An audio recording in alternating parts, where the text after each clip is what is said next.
とても素敵なものを拾って僕は喜んでいた。ふと気がついて横に目をやると誰かがいるのに気づいた。その人はさっき僕が拾った素敵なものを今の僕以上に必要としている人だということがわかった。惜しいような気もしたけど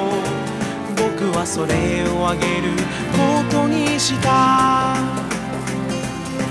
きっとまたこの先探していればもっと素敵なもの